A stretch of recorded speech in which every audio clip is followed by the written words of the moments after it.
Eve stretched out on a sunny bed of daisies. She put an arm over her eyes to make it dark so she could daydream. Giant red and orange sunflowers danced like a fire at the bottom of the hill she was on. Eve, compared to us, was also extraordinarily giant at 64.5 feet tall. In Eden, the atmosphere was different. Instead of rain, a mist rose up from the ground to water the garden. In all that mist, bodies didn't absorb the amount of radiation that they do now. Cells divided at a different rate, so on and so forth. Everything was gigantic.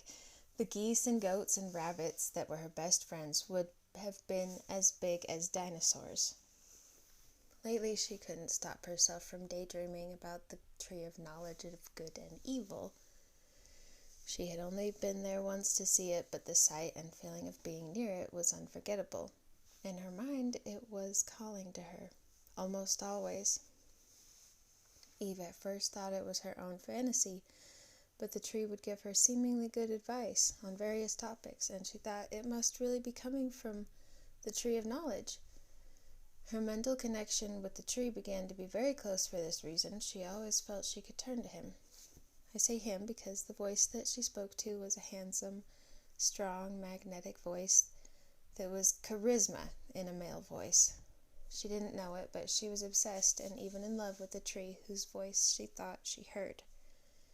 The sight of it was engraved in her memory. God took them there when he gave his commandment to never eat of it, lest they surely die. It grows in the shadiest part of Eden under a canopy of snakes that are larger than life. They lay on top of and dangle from it like a pile of writhing braids that are also tangled in the surrounding trees. Adam asked, "Why are all the snakes here?" One dark blue one responded, smiling, "This tree is full of heat because it is tall enough to touch the sun." The voice could be heard loudly enough in the mind, even though the serpent did not move its mouth. This is how many animals spoke, by sending the word and images telepathically. The tree did tower over them. The trunk glowed bluish green. The smallest branches produced faint red light. If you look closely, you could even see tiny snakes hiding in the Medusa tree's hair, but you cannot see even one leaf anywhere. Voices could be heard from many serpents, but the voice that Eve loved seems to come from the tree itself. The heat from the tree could be felt from a distance. It was extra humid. Colorful crocodiles and alligators played in the grass behind the tree. Their eyes were luminous and their smiles friendly. Lightning bugs floated around, making big flashes of light.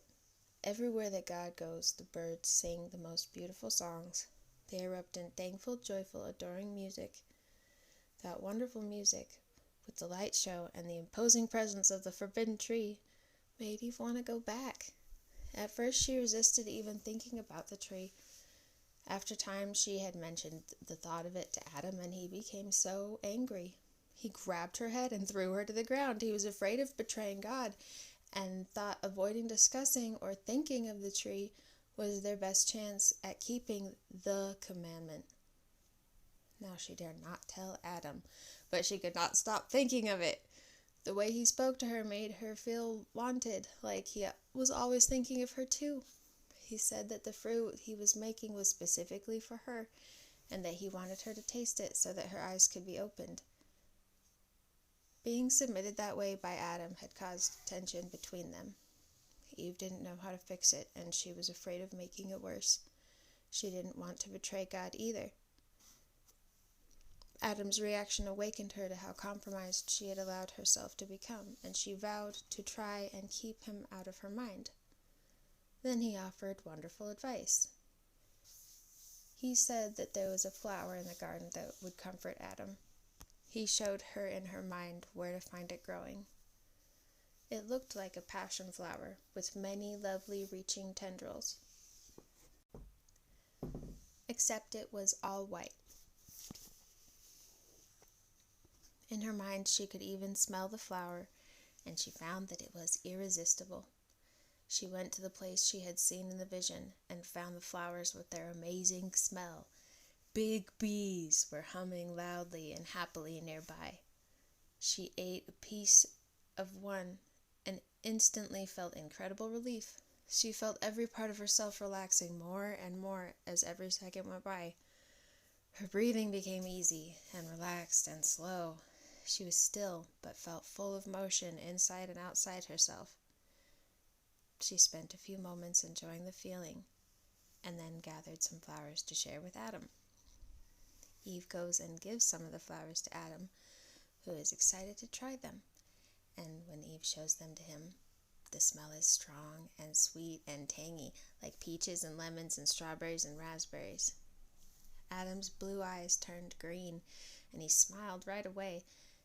God ate some as well and told Adam and Eve that this flower is able to heal all ailments immediately and that it is the most powerful medicine among all the plants on earth. Then he picked up Eve by the hands and danced with her to the music of birds and elephants and sounds Eve had never heard. Wolves sang, lions roared, and the steps of the giants drummed on the world.